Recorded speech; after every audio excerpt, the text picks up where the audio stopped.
Hello students, in this video we will discuss chapter 5 Upthrust in Fluids, Archimedes Principle and Flotation.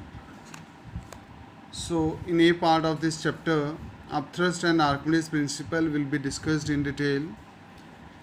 Buoyancy and upthrust. So when the body is partially or wholly immersed in a liquid, some of the liquid will be displaced by the body, and that displaced liquid will exert upward force on the body itself, and that upward force is called upthrust or buoyant force. So upward force exerted on a body by the fluid in which it is submerged is called upthrust or buoyant force.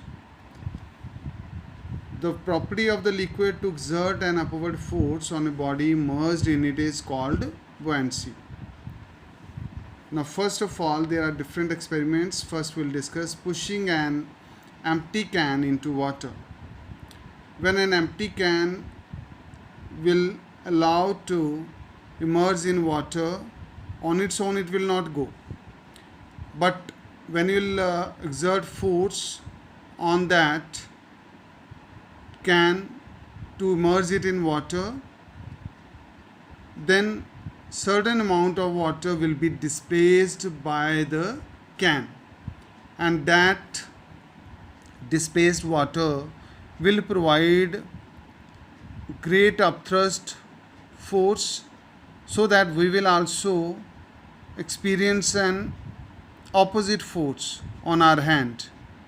So that upward force is larger than the weight of the body, and when we'll remove our hand, automatically the tin can will jump up towards the surface of water. Why? Because extra upthrust will provide necessary upthrust to balance the weight of the body, and the extra one will push the can outside the water. Second is pushing a cork into water. Now, if the piece of the cork is placed on the surface of water, then it will float, and 2/5 of its volume inside the water and rest of the part of the cork will remain outside the water. This also shows that piece of cork will experience more upthrust than its weight. That's why extra upthrust is pushing the cork, and some part of the cork will remain outside the water, and only 2/5 of the volume of the piece of cork will remain in the water, which can get sufficient upthrust to balance its weight.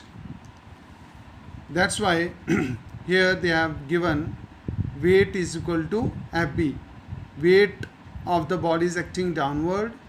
Fb is the buoyant force which is acting upward, and when forcefully will push the cork inside the water, then F dash B start acting.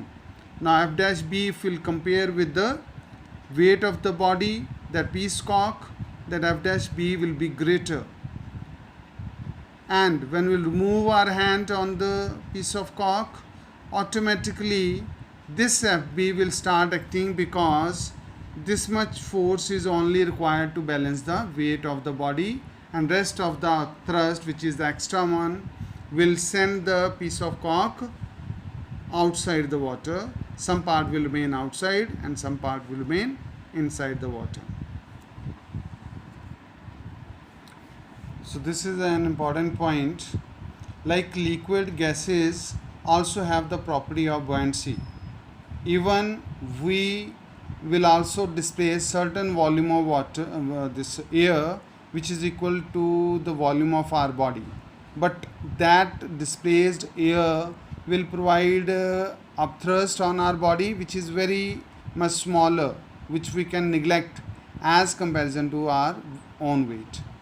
On the other hand, if we'll compare the hydrogen filled balloon, so hydrogen filled balloon will displace an equal volume of air, and which will provide sufficient upthrust to the balloon, and that's why the balloon will start rising, because extra upthrust which is getting by the balloon will experienced by the balloon as an upthrust, and that upthrust will send the balloon in upward direction.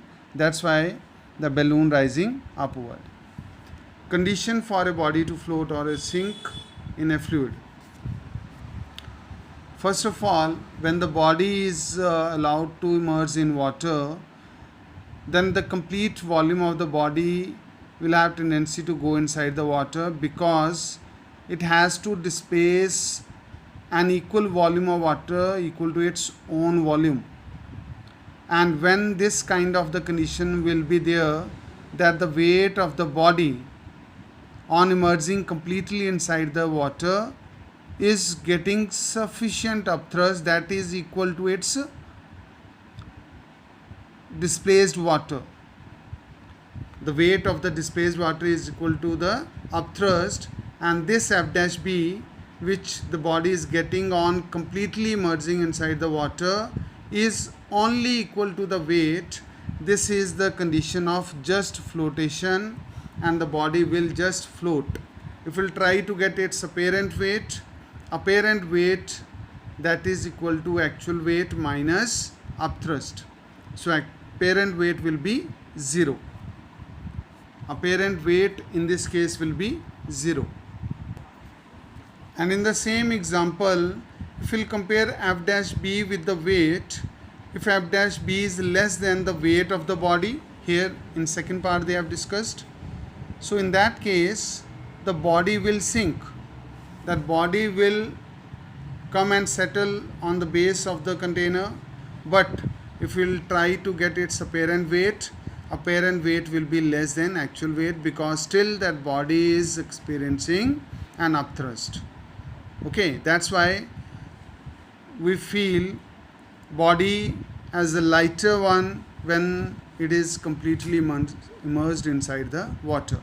But when the moment the body will come out of the water, then its actual weight will start acting, which is more than the apparent weight.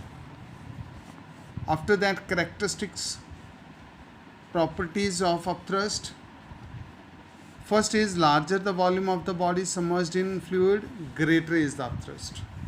Second one, for same volume inside the fluid, more the density of fluid, greater is the upthrust. Third one, the upthrust acts on the body in upward direction at the center of buoyancy, because center of buoyancy is what? I told you that upthrust is because of the displaced liquid, displaced fluid, and the center of buoyancy, that is also known as center of gravity of the displaced fluid. Now first one, larger the volume of the body submerged in a fluid, greater is the upthrust. When we'll consider an example of bunch of feathers and pebble which is allowed to fall from same height in air, so bunch of feathers will experience more upthrust as comparison to the pebble, although their masses are equal, but volume is different. Volume of bunch of feathers is more, that's why it can displace more volume of air and can get more upthrust as comparison to pebble. But the same example, if you repeat in vacuum, both the bunch of feathers and pebble will fall together, because there will be no upthrust at all. Why? Because there is no air. Second part, for same volume inside the fluid, more the density of fluid, greater is the upthrust. Now if we'll consider an example of a piece of cork in water and same identical piece of cork, that is B, in glycerin or mercury. So due to their high density, mercury will start exerting more upthrust, so cork B will experience maximum upthrust as comparison to the cork A, because density of water is very less as comparison to the density of mercury. Third one, the upthrust acts on the body in upward direction at the center of buoyancy, that is the center of gravity of displaced liquid. In this case, center of gravity and center of buoyancy will coincide with each other because the body is completely immersed inside the water.